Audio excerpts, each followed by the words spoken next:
अभी कुछ दिन पहले हमने एक ऑडियो रिकॉर्ड किया था। 1:30 बजे रात को जिस दिन लेटे हुए थे बिस्तर में, अचानक से मन किया और आके उठ के बैठ गया स्टूडियो में माइक्रोफोन के सामने। तो हम कह ही रहे थे उस ऑडियो में कि इस फॉर्मेट का अपना एक अलग ही आनंद है, अलग ही मज़ा है इसका। खुले आसमान में उड़ने वाली फीलिंग है इसमें। तो बेकार ही हम इसको कभी ऑडियो कभी वीडियो कहते हैं। सही शब्द इसके लिए पॉडकास्ट है। यही था ओरिजिनल कॉन्सेप्ट एक पॉडकास्ट का, जो हम आजकल कर रहे हैं, बस यही था। अब आजकल लोग कैमरे वैमरे लेके बैठने लगे हैं, बड़े बड़े माइक लेके गेस्ट लोगों को बुला लेते हैं, 2-3 लोग बैठे होते हैं। तो थोड़ा एक्सपैंड कर दी उन लोगों ने पॉडकास्ट की डेफिनेशन। ओरिजिनल कॉन्सेप्ट तो यही था। तो आते हैं सीधे आज के पॉडकास्ट के टॉपिक पर, इसके टाइटल पर,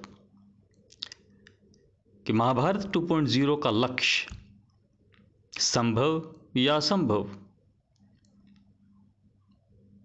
होलिका दहन से सीख।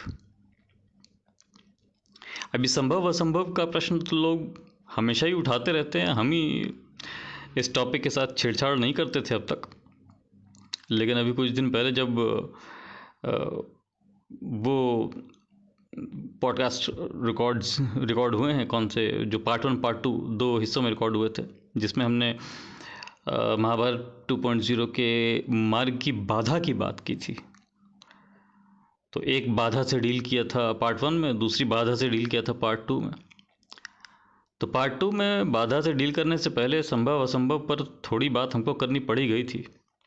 ज़रूरी लगा था कि इतना तो कम से कम करना पड़ेगा। तो अब उसी का एक्सटेंशन समझ लीजिए इस पॉडकास्ट में।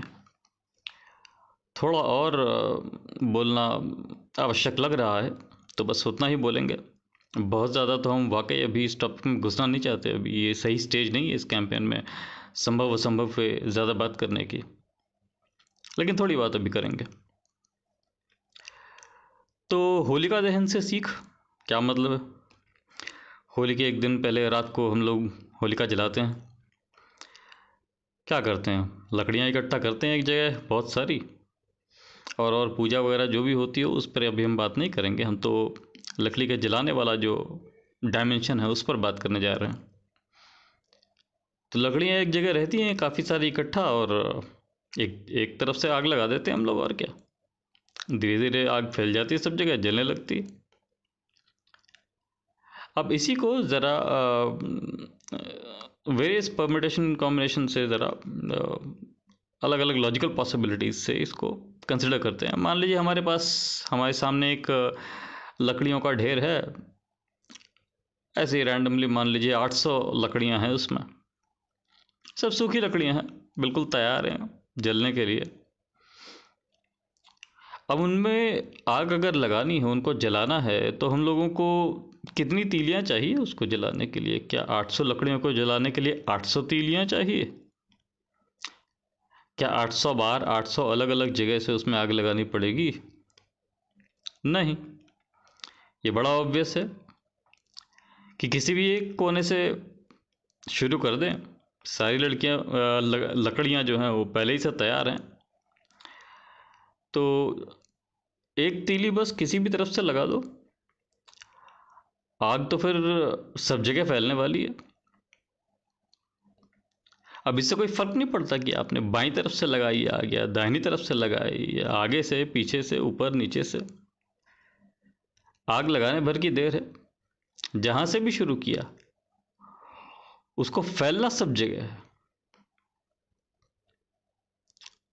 अब जरा एक चीज को चेंज करते हैं इसमें। लकड़ियां 800 ना होके 800 करोड़ हों, क्या फर्क पड़ता है? क्या फॉर्मूला बदल जाएगा? क्या कॉन्सेप्ट बदल जाएगा? जलेगा तो तब भी वो एक ही तीली से, किसी एक कोने से ही आग लगा देने से सब तरफ आग फैल जाएगी उसमें। बिल्कुल बेसिक सी बात है। अब जरा इसमें एक चीज़ और चेंज करते हैं। वो लकड़ियां जो हैं जलने के लिए हमारे सामने, 800 हों चाहे 800 करोड़ हों, वो पूरी तरह ठीक से तैयार ना हो जलने के लिए, भी सूखी ना हो पूरी तरह से, हल्की सी नमी हो उनमें। फिर क्या होगा, फिर कैसे करेंगे? क्या नहीं जलेगी? फिर जलेगी तो है ही है, थोड़ी मुश्किल होगी ज़्यादा। आग को शुरू करने में संघर्ष थोड़ा ज़्यादा करना पड़ जाएगा, समय थोड़ा ज़्यादा लग जाएगा, ज़्यादा बल लगाना पड़ेगा, ज़्यादा मशक्क़त करनी पड़ेगी। अल्टीमेटली जलना तो उसको है। और फिर वहाँ भी इंटेलिजेंटली काम किया जा सकता है। अब 800 करोड़ लकड़ियों का अगर ढेर है तो उनमें ऐसा तो नहीं हो सकता कि सारे के सारे 800 करोड़ जो हैं वो सब एक ही प्रकार की नमी वाली हैं। थोड़ा इंटेलिजेंटली अगर देखा जाएगा इधर उधर सब तरफ से, तो कहीं कुछ हिस्से ऐसे दिखेंगे जो दूसरों की तुलना में ज़्यादा अच्छे से तैयार हैं जलने के लिए, जिनमें नमी शायद थोड़ी कम है दूसरों से।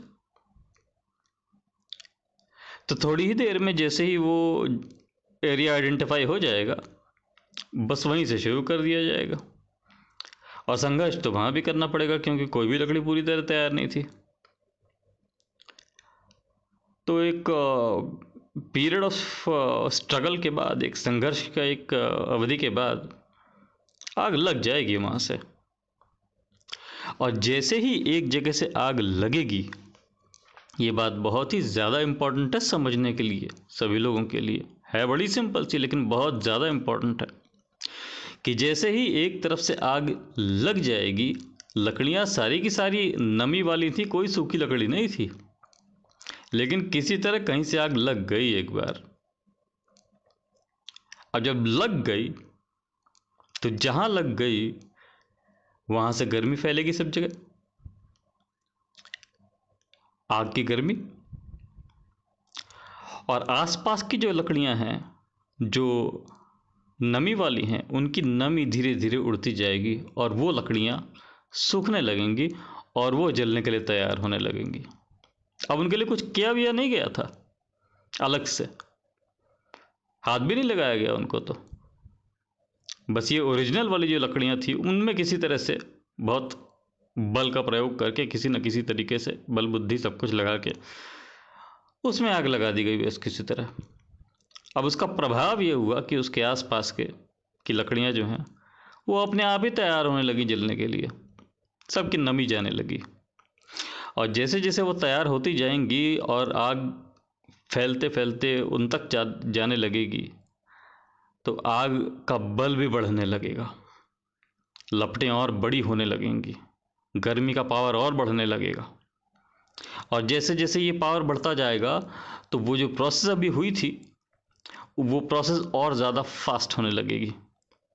आसपास की जो भी लकड़ियां हैं वो और ज़्यादा बलपूर्वक सूखने लगेंगी और जलने लगेंगी। और फिर अब आगे एक्सप्लेन करने की ज़रूरत नहीं है कि देखते ही देखते सारी की सारी 800 करोड़ जितनी भी लकड़ियां थी हमारे पास, सब के सब जल जाएंगी।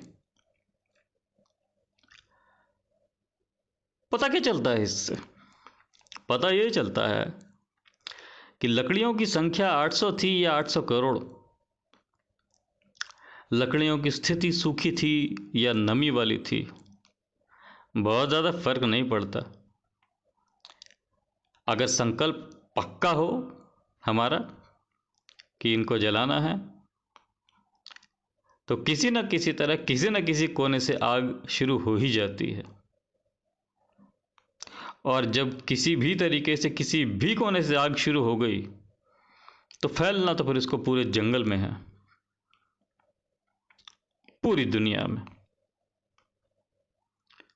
तो बस इतनी सी बात है, और ये अपने आप में पर्याप्त है।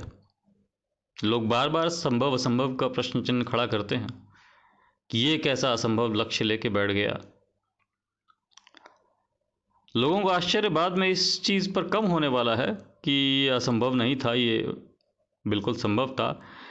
इस पर लोगों को आश्चर्य ज़्यादा होने वाला है कि यार ये इतनी आसानी से कैसे हो सकता था, क्योंकि वो होता हुआ देख लेंगे उसको। तो जिसको आज लोग बहुत असंभव समझ रहे हैं, वो एक्चुअली न सिर्फ होने जा रहा है बल्कि बहुत ज़्यादा आसानी से होने जा रहा है। और जैसे लकड़ियाँ एक भी नहीं बची थी, अंतिम लकड़ी लास्ट तक जली थी। तो महाभारत 2.0 का ये जो कैंपेन है, इसकी जो लपट है, इसकी जो आग है, इसको भी पूरे संसार में फैलने में कोई बहुत ज़्यादा समय नहीं लगने वाला। बस एक बार शुरुआती बल लगाने की आवश्यकता है। बल बुद्धि सब कुछ। एक बार किसी एक कोने से तगड़ी लपटों वाली आग लगाने की आवश्यकता है। उसके बाद देखते ही देखते पूरा जंगल जलने वाला है।